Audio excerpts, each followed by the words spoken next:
It was the day before my spring break started, and I had a rugby game.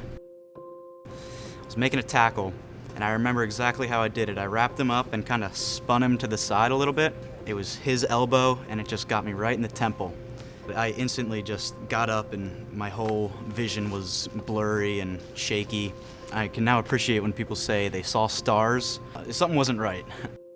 After the game, I was completely oblivious to my environment around me. I just walked right past my dad, not even recognizing him. At that point, I was like, this is something more serious than I thought. When I took a look at Jack, he just wasn't himself. I was a little scared. So the brain winds up shaking a little bit inside the skull, sort of like jello in a bowl.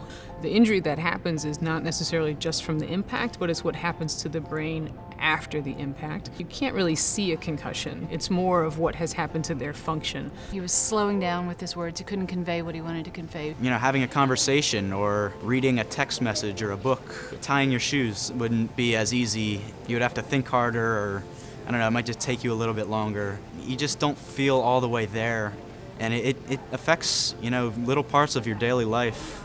I was a little nervous that I wouldn't be able to give my full effort at school my freshman year. What led us here was the baseline testing. My school had me take a baseline concussion test here just for a reason like this. When you play sports, you're gonna get hit in the head, and every time you get hit in the head, you don't get a concussion. In fact, most of the time you don't get a concussion. We have developed a really tremendous program that has grown consistently year after year. We are at the forefront of concussion management. Dr. O'Brien is just a really easy person to talk to. I felt like I was getting one-on-one attention from her, like she actually cared. It turns out to be a pretty close relationship. We spend a lot of time together. Seeing them very frequently and really getting to know them is really helpful. The initial treatment is rest. The brain has a remarkable capacity to heal itself if you let it.